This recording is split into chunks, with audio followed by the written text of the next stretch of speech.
traído hoy, vamos al plato importante de este capítulo. Hoy Dios nos ha traído a Fidel Alvarado, capítulo Tegucigalpa Sur, cargo servidor, estado civil casado y 4 hijos, tiempo de pertenecer a esta fraternidad 12 años. Que sea Fidel que nos cuente la vida de él, cómo llegó, qué fue lo que Dios hizo en su momento con él y qué es lo que Dios ha hecho con él. Fidel. Gracias. Gracias por la invitación. Gracias al Señor por tenerme aquí este día. Yo estoy muy agradecido. Antes de contarles mi historia, quiero contarles un mini testimonio adelante de mi testimonio. Yo les voy a decir, hace muchos años a mí me mandaron a dar testimonio a La Esperanza Iquibucá. Es un pueblo un poco alejado de aquí. Yo me fui obediente, llegué y di mi testimonio. Al final alguien me dijo, hey, ¿querés ir a un DRAS? Y yo no sabía que era un DRAS. Ya les explicó Julio qué era. Ahí me dijeron, mire, el DRAS es el brazo humanitario de la fraternidad. Eso fue lo que me dijeron, entonces yo dije que sí. Me fui, al día siguiente caminamos unas 4 horas, montaña adentro. Llegamos a un lugar bien humilde, un lugar que uno no se imagina que existe. Cuando nosotros vivimos en la ciudad, no nos imaginamos los lugares preciosos que hay afuera de aquí de Tegucigalpa, tierra adentro, como decimos. Llegamos a un lugar bien bonito, era una escuela, y nos dispusimos a servir. Miren, aquello para mí fue impactante, pues, porque había gente que no porque tenía dinero, daba más todavía de lo que no tenía. Llevaron camiones de comida, de medicina, de ropa. Y yo miraba que la gente decía, ¿pero qué están ganando? ¿Cuál es la ganancia? ¿Y saben cuál era la ganancia? Una sonrisa puesta en el rostro del Señor. Cuando usted ayuda al pobre, a Dios le presta. Entonces ese es el negocio. Miren, a mí me pusieron en una balanza y me pusieron de peso tare para estar chineando niños, porque los tenían que pesar antes a ver si la desnutrición y la... Miren, yo les voy a decir una cosa, mi vida nunca fue igual. Nunca fue igual. Realmente yo entendí que si estamos en este mundo, no solo es para enriquecer nuestros bolsillos, sino es para dar a los demás. Entonces, yo les pido que si usted tiene en su corazón ayudar al DRAS, ayúdelo, porque realmente a quien estará ayudando en ese día va a ser a usted mismo. Ok, eso es lo que tenía que decir sobre eso. Miren, yo vengo de un hogar bien constituido. Mi padre y mi madre se amaron eternamente hasta que mi papá falleció. El hogar de nosotros es 5 hermanos, mi papá y mi mamá. Yo les voy a decir una cosa, yo nunca vi a mi papá bebiendo, nunca a mi papá lo vi fumando, nunca vi golpeando a mi mamá. Mi papá fue alguien muy sabio. Mi papá era un lector ávido, pues él le encantaba leer, él nunca nos dio malos ejemplos. Fíjense que mi niñez empieza muy bonita. De lo que yo tengo memoria, yo jugaba bonito en mi hogar. Yo andaba descalzo y me encantaba andar descalzo porque andaba en los charcos de agua cuando llovía. Me encantaba andar corriendo debajo del agua, eso era bien bonito para mí. Jugaba carrito con mis amigos, hacíamos carritos de madera y jugábamos. Era algo muy bonito para mí. Jugábamos con pelotas de plástico, y igual era bien bonito para mí. Fíjense, yo no sabía de necesidades, de pobreza, yo no sabía nada de eso. Hubo un día que estábamos jugando pelota con un amigo,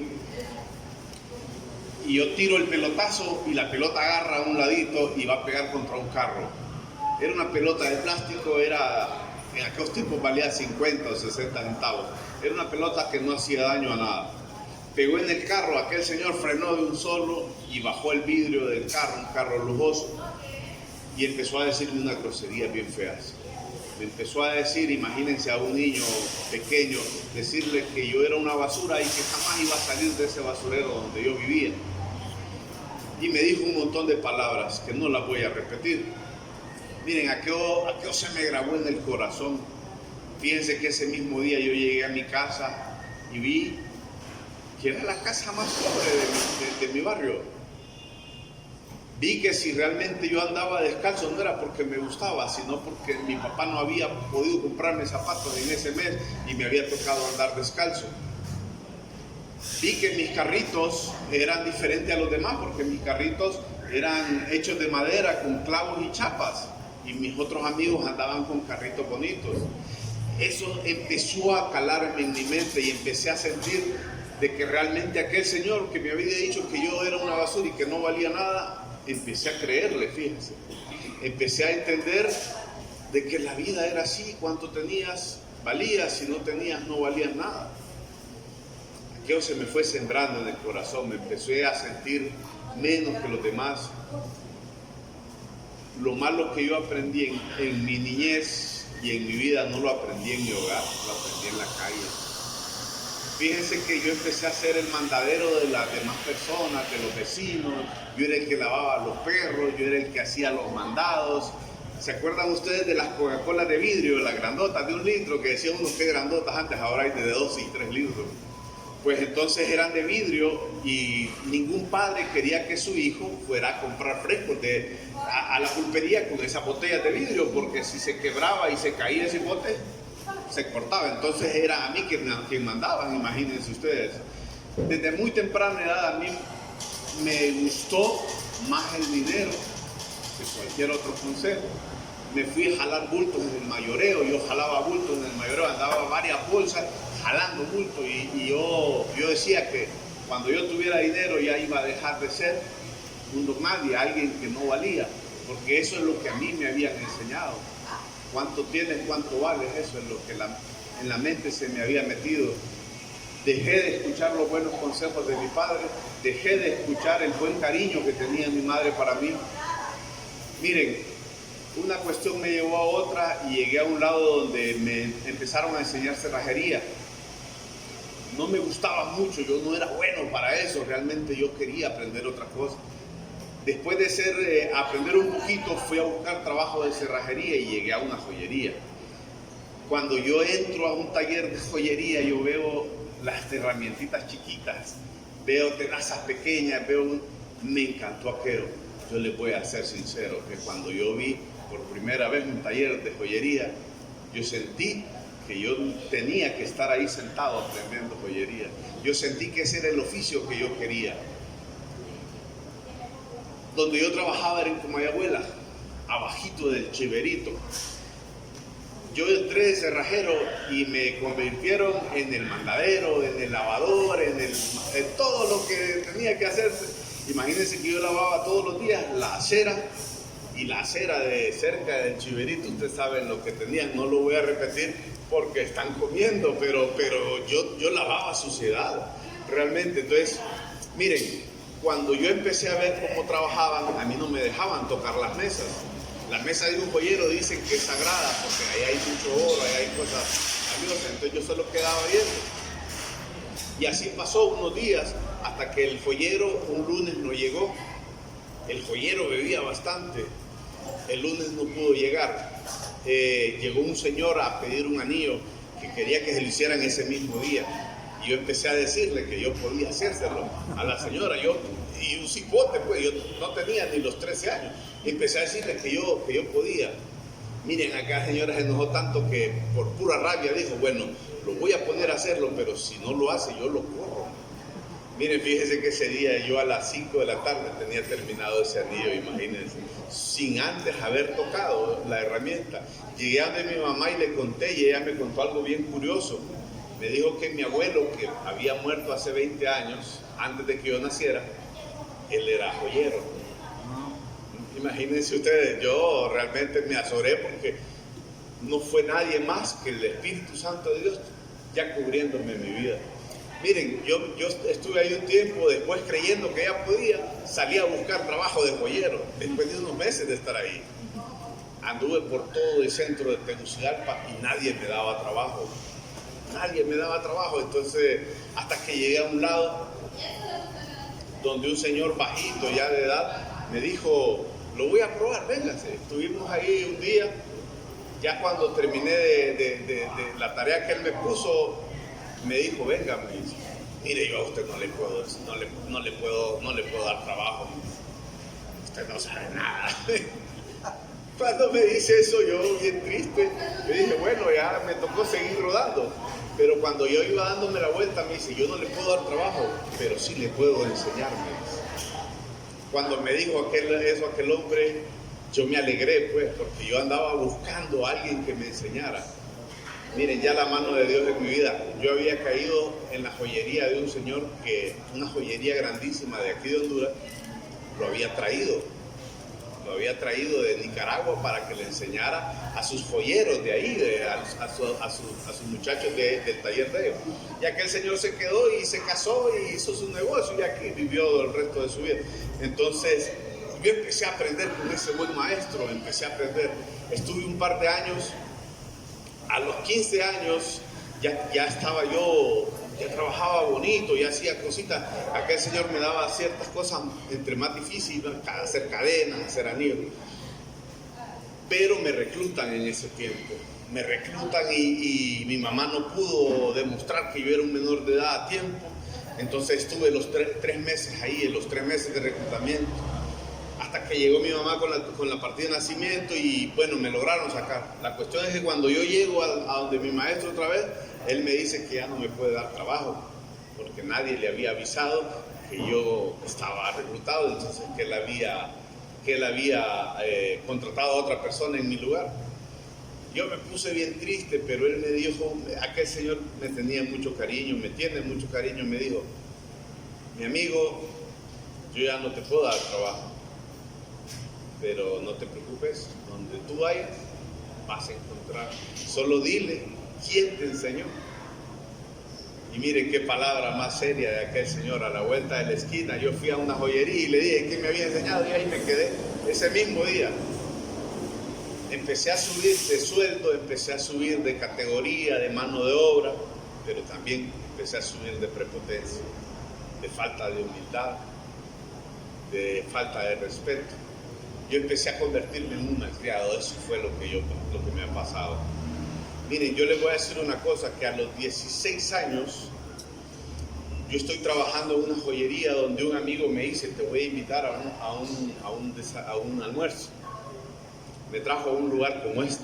Mi amigo que nos visita por primera vez, quédese con nosotros. Sea solo una vez un invitado. Porque realmente le voy a decir lo malo que yo tengo que contarles. Si yo me hubiera quedado en ese lugar, no tuviera nada de malo que contarles. Miren, yo llegué y aquel testimonio, la comida me encantó. Aquel testimonio se me grabó solo una parte. Lo que yo les acabo de contar fue la tristeza de mi vida. A mí solo se me grabó la tristeza de aquel testimonio, porque lo que escuché yo es que aquel hombre era un ateo y no creía en Dios. Que aquel hombre, burlándose, empezó a escribir ahí, yo sé que vos no existís, si realmente existís, yo quiero que me regales un carro, le dice así, el testimonio. Cuando menos acuerda, al día siguiente Pilingüín le está saliendo el jefe y le dice, mira, aquí tenés la llave de tu carro, te lo manda la gerencia, ya que el mal es así. De ahí para allá yo entendí malamente que Dios era un Dios de la gente de dinero. Yo había llegado a ese lugar en bicicleta y aquel hombre ya tenía carro y le estaban dando otro y no creía en él de paso. Yo me enojé, no entendí que aquel hombre, las bendiciones que Dios había regalado en su vida, yo me fui enojado. Miren, de ahí para allá, un día había llegado a tal mi malcriadeza que un día yo me compro un pantalón y lo usé y se lo doy a mi mamá para que me lo lave. Miren, yo sé que les voy a caer mal por esto. Cuando se lo doy a mi mamá lo lava y tenía un calcetín rojo encima de la pila. El calcetín se cae, fraternos, y el pantalón se mancha. Cuando yo llego a querérmelo poner, veo que el pantalón es rosado, se había manchado. Yo empecé a gritarle a mi mamá y empecé a insultarla, a decirle groserías, y le hice así. Qué buen hijo hace eso con su madre. Yo casi le pego a mi mamá por ese pantalón. Así estaba yo de arruinado en la mente, porque yo decía, a mí me habían enseñado cuánto tienes, cuánto vales. Lo que yo aprendí no lo aprendí en la casa, lo aprendí en la calle. Miren, a los 19 años yo ya estoy trabajando en la mejor joyería de Honduras y conozco una buena muchacha, una mujer decente, una mujer honrada. Empezamos a tener hijos. Miren, yo soñaba con tener mi propio negocio, yo creía que eso era lo más importante en la vida. Yo logré poner mi tallercito en mi casa, trabajaba en mi casa y trabajaba en la joyería que les cuento. Y realmente económicamente me fue bien, ¿saben? En mi boda yo invité a todo el mundo, a todo el que podía invitar, yo lo invité, menos a Jesucristo. En mi boda no estuvo ahí. En la fiesta no hubo silla para el Espíritu Santo. Yo les voy a ser sincero, tuve mi primer hijo y yo decía que era un buen padre. Mi esposa nunca me miraba. Muchas veces llegaba al taller y me tocaba y me decía, Fidel, venía a acostarte, ya es tarde. Eran las 3, 4 de la madrugada y yo trabajando. Y yo me enojaba y empezaba a gritarle y decirle, vos no entendés que yo lo que quiero es el bienestar para mi familia. No, Fidel, ya es tarde. Miren, a los 3 hijos míos nunca les faltó los zapatos. Yo anduve descalzo. A mis hijos, ustedes no los iban a ver a jugar con un carrito roto. Yo se los quitaba y se los compraba nuevo. Mis hijos tuvieron la mejor ropa, yo anduve roto. Pero yo les voy a decir una cosa, yo tuve padre a ellos. Porque yo me fui y dejé a mis hijos tirados. Porque yo me fui y me olvidé de ser un buen padre. Yo me fui y mis hijos no tuvieron que irles a amarrar a los zapatos. Tuvieron buenos juguetes, pero no tuvieron con quién jugar. Yo me fui y los dejé solos. Miren, ya con la madre de ellos ya no nos llevábamos bien, empezamos a pelearnos, empezamos a gritarnos, y lo más triste de esto es, ¿saben una cosa? ¿Por qué normalmente uno se separa por infidelidad o cuestiones así? Yo nunca le fui infiel a mi ex. Ella nunca me fue infiel. Realmente, simple y sencillamente, faltó Dios en el hogar, faltó Dios en esa mesa. Nos separamos y yo empecé a vivir una vida desordenada. Ya en aquellos tiempos yo nunca viví una soltería económicamente buena. Yo, no viví una soltería, la pasé trabajando. Nunca viví una adolescencia de niño jugando pelota como yo estuve trabajando. Pero miren, cuando me cae esa segunda soltería, yo empiezo a desordenarme totalmente. Empiezo a encontrar amigos en la calle, compré una moto y empecé a viajar con mis amigos. Me entró una lascivia, una cuestión. Yo decía que no era mujeriego, pero en mi moto siempre había alguna muchacha ahí. Yo decía que no era, que era un gran amigo, porque cuando yo estaba con mis amigos nos reíamos, yo era el centro de la chabacanada y de la jayanada. Y yo decía que era un buen hombre, que era un buen amigo, porque yo decía, yo dejé a la gallina, pero a los pollitos no, porque yo iba los domingos a verlos y les llevaba comida, les llevaba esto, les llevaba lo otro, pero no estaba ahí. A veces los domingos yo salía de un motel recién amanecido y me daba la vuelta y iba a buscarlos a ellos. Y yo decía que era un buen padre, yo decía que era un buen hombre. Miren, la economía, yo les voy a hablar claro. Yo no he venido a hablarles de dinero, yo no he venido a decirles que soy un millonario o que tengo esto. No, yo les he venido a hablar de la prosperidad que el Señor da. Fíjense que en eso estaba yo, y armamos un grupo de amigos, llegamos a ser 40, 45 motociclistas y viajábamos por todo Centroamérica. Y la gente a veces me preguntaba, ¿qué tanto hacen? Porque muchas veces íbamos, a El Salvador íbamos unas 2 o 3 veces al año. ¿Qué hacen en El Salvador? Íbamos a Guatemala. ¿Qué hacen en Guatemala? ¿Saben qué íbamos a hacer? Me había iniciado con los Nike, me había enviciado con los hoteles, me había enviciado con la bebida, me había enviciado con tantas cosas malas. Yo decía que era un buen hombre, yo decía que era un buen muchacho. En eso andaba cuando un amigo me dijo, oíme, no, antes de eso encontré a otra buena muchacha, me la llevé para mi apartamento, empezamos a vivir, tuvimos una buena relación un par de meses. A lo siguiente que me di cuenta es que ya volaban los platos otra vez en el aire, ya volaban los gritos, las ofensas, las amarguras, ya estaba yo a punto de destruir otra vez otra relación. Cuando en eso pasó, llegó un amigo y me dice, ¿sabes? Fíjate que no sé vos, pero yo también estoy cansando de esta vida. Me han invitado a un lugar muy bonito que se llama Fraternidad Internacional de Hombres de Negocio. Y yo quiero que vayamos, me dice. Cuando aquel hombre me dice eso, yo sé exactamente dónde me están invitando. Por eso yo le dije a mi amigo, no sea un segundo invitado. Cuando yo llego de nuevo, empiezo a escuchar testimonios. Miren, esta vez yo nunca ponía atención a los testimonios. Yo escuchaba uno y me salía por acá y seguí sentado ahí, hasta que realmente Dios dijo, este es el que ocupabas.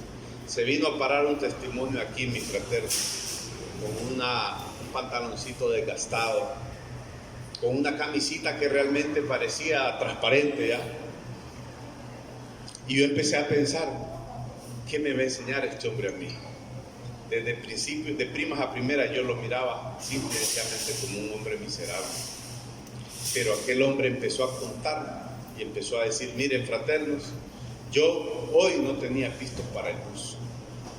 Yo hoy vine por responsabilidad. Empezó a contar de que sus necesidades eran bien fuertes. Cuando me empezó a cambiar y a interesar a mí, fue cuando me dijo, ¿saben qué? Me dice, cuando yo me levanté hoy, mi hija salió corriendo y me dio un fuerte abrazo. Yo había dejado a mis hijos tirados. Cuando dice que a él le toca venirse para dar su testimonio, salió corriendo la esposa y le dio un fuerte abrazo y le dijo, esposo, Dios te bendiga, ve a hacer el trabajo de Dios. Yo andaba haciendo el trabajo del diablo. Empezó a cambiarme el chip a cada situación, y empezó a decir aquel señor, miren, yo no sé qué están llevando ustedes a sus hogares, me dice, pero yo estoy llevando bendiciones, yo estoy llevando prosperidad que Dios da. Miren, cuando aquel hombre me dijo eso, yo no soporté más, porque eran dos trenes chocando en mi interior. Lo que el mundo me había enseñado y lo que Dios me estaba presentando en ese momento. Miren, yo empecé a llorar, yo me levanté antes de que aquel hombre terminara y salí corriendo, queriendo huir, no sé qué pensaba en ese momento. Bajé las gradas, me monté al carro y en lo que encendí el carro había una palabra ahí que estaba diciéndome que si yo aceptaba a Jesús en ese momento, yo iba a estar en el hueco de la mano de Dios, que yo iba a estar ahí y que Él me iba a proteger, Él iba a ser mi protector siempre. Fíjense que yo hasta ahí llegué, mi fuerza hasta ahí llegó. Yo empecé a llorar, acepté a Jesucristo en ese momento y créanme que cuando yo salí de ahí no sé cuántas horas estuve en ese parqueo, pero yo sentí que algo había cambiado, yo sentí que algo dentro de mí había cambiado, ya no era el mismo. Miren, a la semana siguiente alguien me invitó a un Sahel. Nos fuimos con mi amigo en moto. Yo iba pensando, Dios mío, ¿qué es esto? Yo quiero estar contigo, enséñame más. Pero yo sabía que mi naturaleza era de ser un vago, de andar en moto, y yo no sabía que iba a estar encerrado ahí tanto tiempo.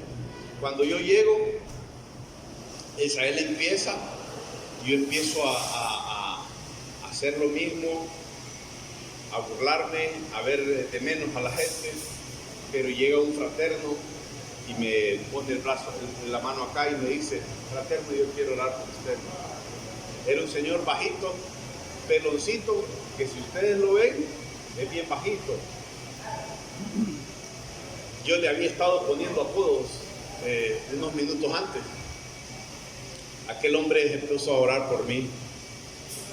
Yo sentí aquella cuestión preciosa de decir, de entender que Jesucristo me amaba y que quería algo diferente para mi vida.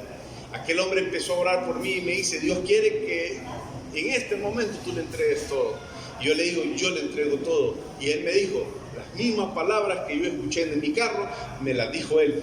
Y él te va a tener en el hueco de la mano por siempre. Entonces yo me puse a llorar. Aquello me quebrantó mi corazón. Pero después aquel hombre me dijo con palabras bien sinceras, pero también él me dice que le entregues todo. Él quiere que le entregues todo, que le entregues los pecados ocultos. Cuando me dice aquello, el corazón me empieza a hacer así rapidito. Y yo me quedo callado. Yo tenía un montón de cosas escondidas ahí en mi corazón. Y me dice él, que le entregues lo del aborto. Cuando me dice eso aquel muchacho, realmente yo empiezo a negarme. Yo le digo, no, yo no tengo nada de eso, ¿cómo se pone a creer? Entonces él me dijo, bueno, no te preocupes, me dice, es al tiempo del Señor, no al nuestro. Cuando dio la vuelta, dio 3 pasos. No sé si ustedes son comerciantes, yo soy comerciante y soy joyero. Dio 3 pasos y yo sentí que el mejor negocio de mi vida se me estaba yendo en ese momento. No sé cómo explicarles, pero cuando aquel hombre dio 3 pasos, yo le grité y le dije que sí era cierto, que yo lo había hecho. Aquel hombre se me acercó y me dio un fuerte abrazo y me dijo, Jesucristo te perdona. Miren, yo empecé a llorar.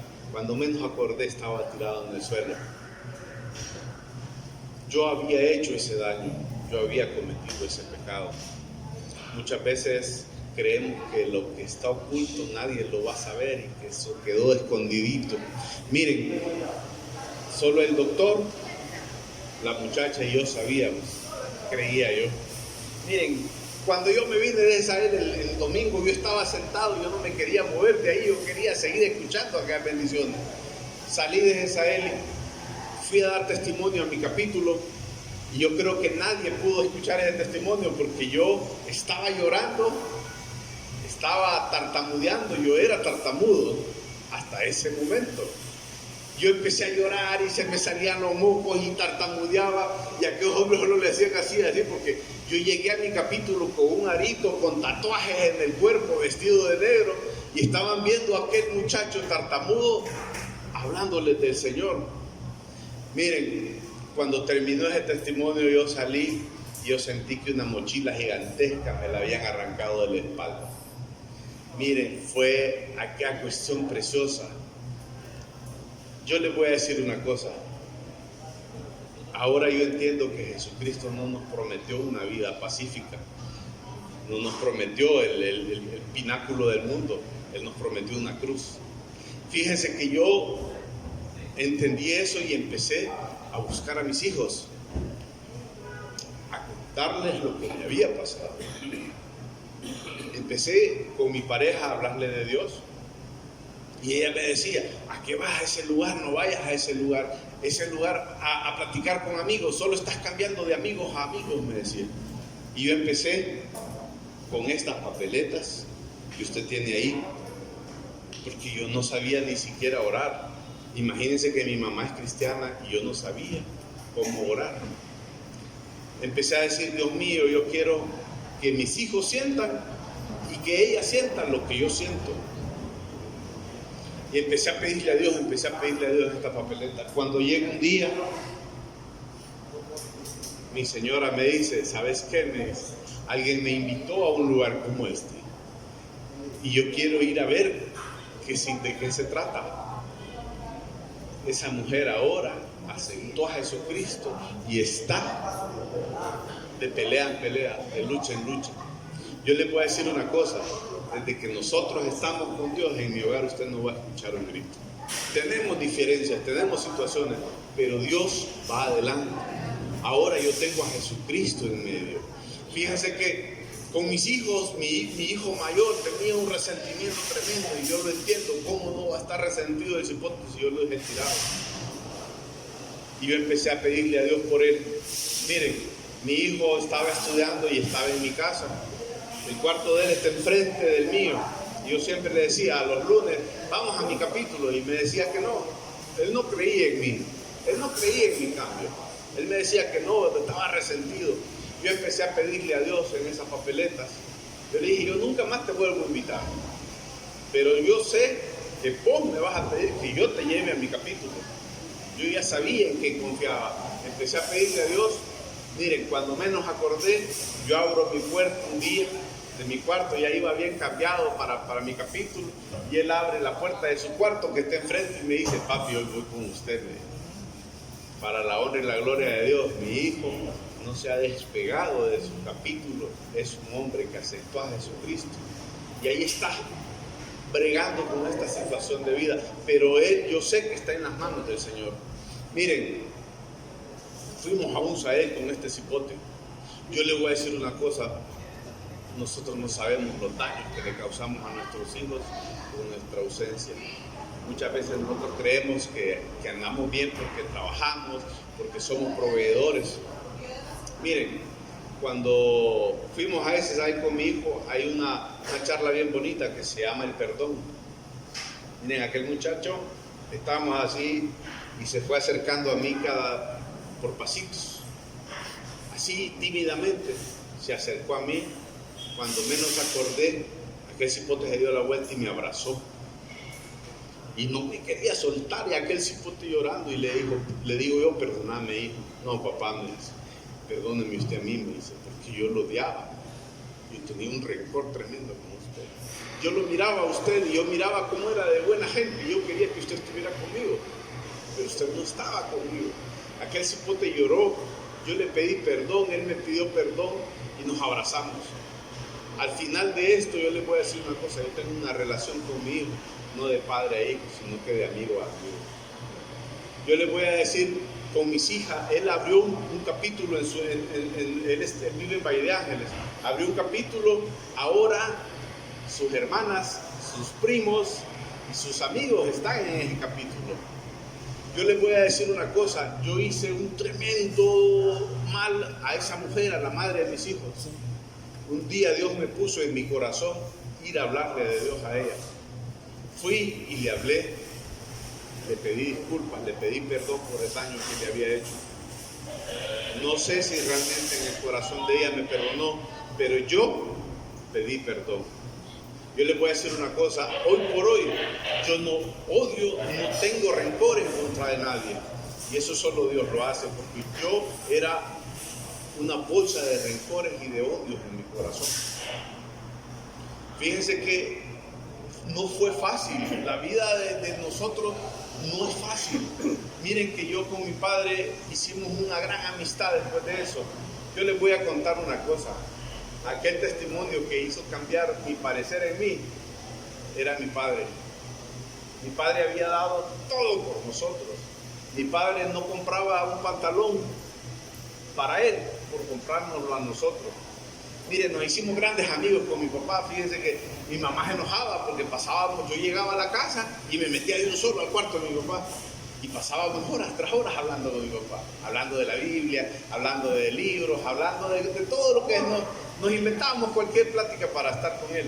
Miren, fue así que un día que mi papá se me enferma de la garganta, mi mamá me dice, convencelo, llevémoslo donde el doctor.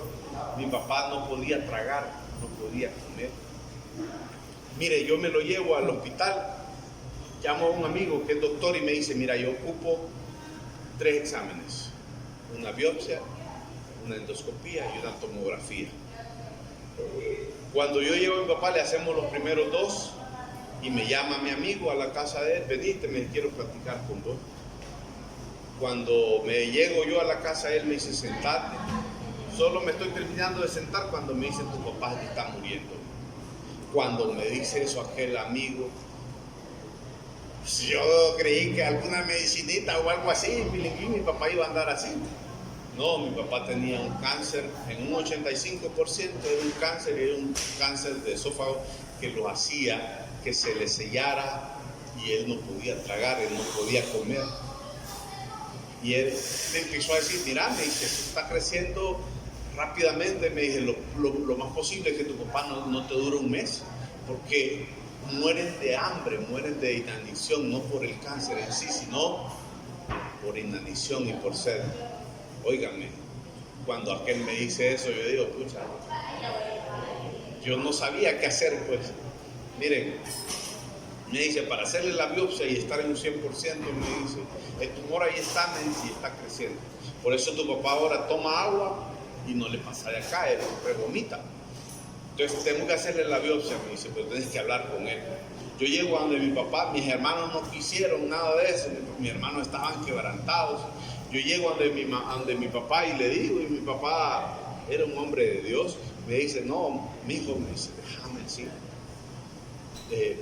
Le había costado mucho eso de tomarse el líquido para que se le viera todo, la tomografía esta que les hacen. Entonces él pidió que lo dejáramos así. Miren, al día siguiente yo estaba quebrantado, era un lunes. El lunes ya a las 7, día de mi capítulo, yo no quiero ir a mi capítulo, yo estoy quebrantado, estoy triste, mi papá estaba muriendo, lo acababa de recuperar y ahora se estaba muriendo. Miren, cuando acuerdo, llego a mi capítulo, algo me hizo levantarme y me fui para mi capítulo y empecé a pedir oración. Yo iba en mi moto, yo iba diciendo, Dios mío, sana a mi papá, sánalo, sánalo, sánalo. Yo no quería que mi papá muriera, yo lo acababa de recuperar. Bienvenido, bienvenido. Sánalo, sánalo, decía yo. Cuando yo llego a mi capítulo, pido oración, empiezan a orar por mí, empiezan a ponerme mano. Miren, yo les voy a decir, el primer milagro que Jesús hizo en ese momento fue que yo cuando venía de mi capítulo venía diciendo, Dios mío, que se haga tu voluntad y no la mía. Nosotros no estábamos preparados para eso, ni mis hermanos ni yo, pero cuando ellos oraron por mí y pusieron mano, yo ya tenía unos 3 días de no dormir. Yo llegué a mi casa ese lunes y yo dormí como un niño. Yo solo llegué, puse la cabeza y yo me dormí. Al día siguiente me tocaba cuidar a mi papá ese día. Yo llegué y le digo, viejo, le digo, ¿querés que te haga una sopita solo para que te mojes los labios? Vaya pues, me dice, me pongo a hacer una sopa de pollo rapidito. Mire, cuando aquel señor le empieza a hacer así, se la tomó toda. La primera cuchara, la segunda cuchara, y mi mamá viendo y mi hermano viendo, y se la tomó toda. Se la tomó toda. Y mi papá era bien chistoso, me quedó viendo y me dice, hey, no me vas a dar pollito, no me vas a dar, desminuzámelo ahí y me lo das. Mire, mi papá ese día se tomó toda la sopa y se comió todo el pollo que le habíamos puesto. Mi papá duró 1 año y medio más. Mi papá, tenemos un video en la familia que nos está cantando una canción. Mi papá estuvo ahí para que lo abrazáramos, para que le diéramos cariño ese 1 año y medio más. Dios nos lo regaló para que nosotros sanáramos nuestros corazones. Fíjense que al final mi papá ya está en el cielo, pero el día que mi papá murió estábamos parados contando historias de cómo era él de bueno, cómo él nos había hecho sentir y cómo nos había regalado su vida a nosotros. Ningún hermano estaba llorando, ningún hermano estaba triste. ¿Por qué? Porque todos tuvimos chance. Dios nos regaló el tiempo necesario para servirle a mi Padre. Miren, para mí eso fue un espectáculo de milagro. Yo les voy a decir una cosa, ese milagro hoy por hoy me hace estar aquí parado frente a ustedes diciéndoles, Cristo le ama. Cristo quiere cambiar su vida. Cristo quiere que usted pase al siguiente nivel, porque yo estaba en el nivel de estar sentado viendo los testimonios que a veces me tocaban y a veces no. Dios quiere que pasemos al segundo nivel, que es estar parado frente y hablándole y diciéndole que Cristo tiene poder para cambiar mentalidades, cambiar pensamientos, cambiar lo que tenemos aquí. Yo les voy a decir que hoy por hoy yo creo que Jesucristo me ama y Él quiere cambiar mi vida, Él quiere cambiar la suya. Fíjese que no ha sido fácil. Yo como les digo, empecé con esta situación, tuve un hijo menor, empezó a crecer aquel niño y ya es un fraterno nuestro. Una vez estaba bien enfermo un lunes con dolor de estómago, con una calentura bárbara, ¿verdad? Entonces me dice mi esposa Carla, me dice, fíjate que el niño, mejor no vayas al capítulo, me dice, está enfermo y está con calentura. Yo le fui a poner la mano y sí, estaba bien fuerte. Entonces yo le dije, mira, yo voy a ir, si se pone más mal, llamame y yo me vengo.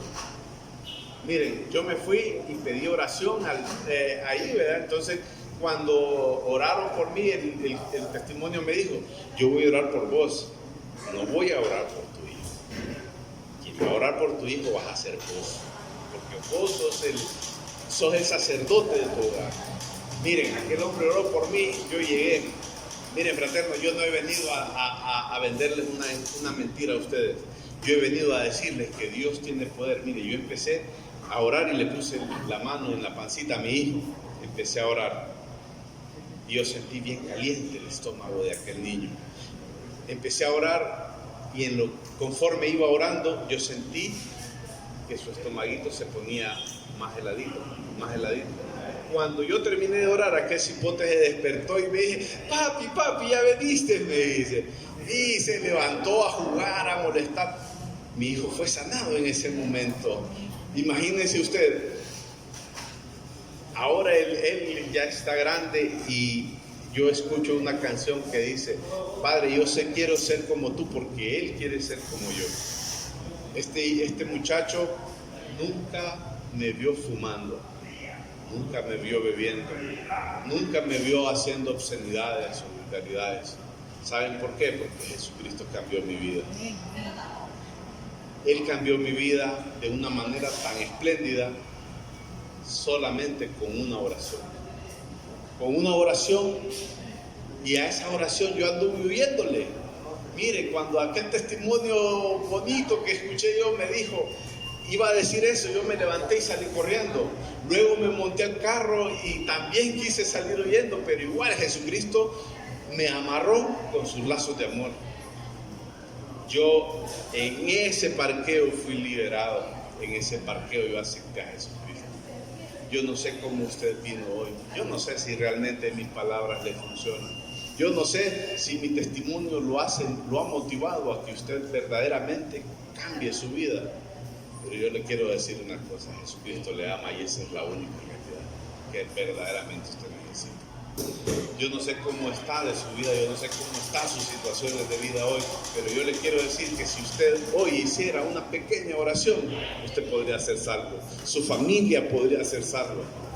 No sé si tiene situaciones difíciles económicas, situaciones de problemas en su matrimonio, pero yo le puedo decir hoy por hoy con toda la seguridad, su hogar tiene una tan sola oportunidad y se llama Jesucristo. Ahí a donde estamos, yo quiero que usted haga una oración y diga, Padre Celestial, Señor Jesús, en este día yo quiero aceptarte como mi único y suficiente Salvador. Padre Santo, yo te pido que me inscribas en la vida. Padre, te acepto y acepto que tú moriste en la cruz por mí. Padre, desde este momento soy tuyo. En el nombre de Jesús. Amén y amén. Fraterno, este ha sido un testimonio y es un testimonio para la honra y la gloria de Dios. Gracias. Gracias, Fidel, un buen amigo. Mire, nosotros nos llamamos la Fraternidad Internacional de Hombres de Negocio del Evangelio Completo. Cualquier palabra no le identifiquen con ninguna iglesia en especial. El Evangelio Completo es lo que Él ha manifestado hoy, una transformación de vida, y al transformarse Él, transformó a toda su familia, y hoy son una familia libre, que andan en armonía, en amor, porque cuando nosotros nos casamos, jamás ponemos a Jesucristo como en el centro de nuestro hogar, y mire, y nos encontramos con una serie de problemas en el camino, de destrucción, y no sabemos cómo resolverla, y cuando venimos aquí es cuando empezamos a aprender ese evangelio completo que nosotros presentamos cada sábado en una reunión como esta. Miren, les voy a contar algo.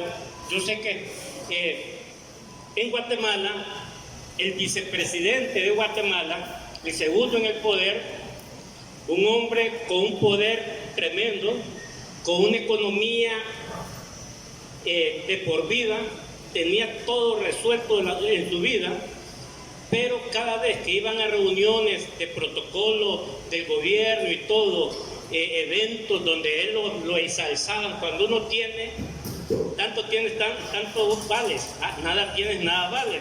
Entonces el hombre se fue olvidando que lo más precioso que Dios le había regalado era su familia, que es lo más importante después de Dios. Entonces, pero este hombre empezó a maltratar de palabra a su esposa porque tenía las mejores mujeres en todo el mundo, en todos sus viajes. Y los hijos empezaron a ver que su padre a su madre la maltrataba, a veces la dejaba llorando, y un día vino la hija menor y le dijo, de 14 años, le dijo, papá, mamá, o me van a meter, o me meto en un prostíbulo, o me van a internar a un convento, pero aquí yo ya no quiero vivir. La internaron en un convento. El hijo mayor les dijo, en vez de vivir aquí, mejor me voy a la calle. Se les perdió por 5 años en drogas y alcoholismo. Nunca más lo volvieron a ver. Y a raíz de todos los problemas, la hija de en medio cayó con anorexia nerviosa, una enfermedad incurable en ese momento, y viene él y la lleva a Estados Unidos, al hospital Monte Sinaí, uno de los mejores hospitales del mundo, y le dicen a él, su hija, le damos 6 meses de vida, pero para que tenga 6 meses de vida, que logre durar, usted tiene que construir un entorno alrededor de su hija familiar, para que su hija no pierda aliento de vivir, y la ciencia médica va a buscar qué puede hacer por ella. Viene él, se regresa a Guatemala a traer a su esposa, y su esposa está interna ya en un sanatorio mental, donde ha perdido la voluntad de vivir, nada la podía levantar, la tenían que alimentar por las venas. Aquella mujer había perdido toda la voluntad de vivir, y hasta ahí le cayó el 10, que el que había destruido todo ese hogar era él. No valía los millones que tenía en el mundo. Tenía un hijo que tenía 5 años de no saber de él, una hija metida en un convento que no lo perdonaba, y su esposa y su hija en enfermedad de muerte. Y un día se fue a sentar a un parque abajo de un periódico con la pistola, esperando que se vaciara el parque para pegarse un disparo. Sí, eso es el enemigo que impone la culpabilidad. Y se sentó un hombre como usted, como yo, a la par de él, y empezó a platicar con él. Lo distrajo, y ese hombre lo invitó a un almuerzo en un hotel de Guatemala. Fue el hombre al hotel, y allí estaba una reunión como esta. Y ese día ese hombre, al terminar el testimonio, cayó de rodillas pidiendo perdón a Dios, pidiendo perdón, y aceptó a Jesucristo como su Señor y Salvador, y les explicó qué es lo que le estaba pasando. Esos hombres oraron por él y le aconsejaron, bueno, levántese, ya Dios lo perdonó, porque en la cruz del Calvario pagó todos sus pecados, vaya sin culpa, vaya donde su esposa a pedirle perdón, busque a su hija, busque a su hijo, y vamos a orar ahorita por su hija que está en Nueva York. Y ahí empezaron a orar por esa muchacha, y en ese momentito ella estaba siendo sanada en Nueva York. Va a buscar a su esposa, le pide perdón y le dice que ha conocido una nueva agrupación que le ha devuelto la vida. La levanta de esa cama del hospital psiquiátrico, va a buscar a su hija de 14 años, le pide perdón, la lleva a su casa, va a buscar a su hijo por todo Guatemala, y lo encontró un basurero comiendo la basura. Todo un hombre irreconocible. Ahí lo abrazó y le pidió perdón. Lo trajo. Hoy esa hija, que estaba grave en Nueva York, está casada con un general norteamericano. Sus 2 hijos se graduaron de doctor en la Universidad de San Carlos de Borromeo. Y él es un hombre que viaja por todo el mundo, hablando del poder de Dios. Lo que yo les he explicado hoy, eso se llama evangelio completo, no es religión. No somos iglesia. Es evangelio completo que se manifiesta para poder libertar. Cuando un hombre se transmite, una mujer puede estar años de rodillas orando por un hogar. Pero cuando un hombre se convierte, que es la cabeza, es el sacerdote de la casa, se transforma toda una familia. Así es, señores, no han venido a cualquier lugar. Han venido a un lugar que no somos iglesia, no somos predicadores, somos hombres agradecidos con Dios de cómo Dios nos levantó. Venimos muertos en vida y hoy estamos vivos, como el caso de Fidel. Así es, señores, vamos a continuar con la reunión. Vamos a llamar a Noé que nos ore por las peticiones y ofrendas, y vamos a llamar a Carlos. No, ya va. Bueno, vamos a llamar a Jorge Costa por el país y autoridades y FINEC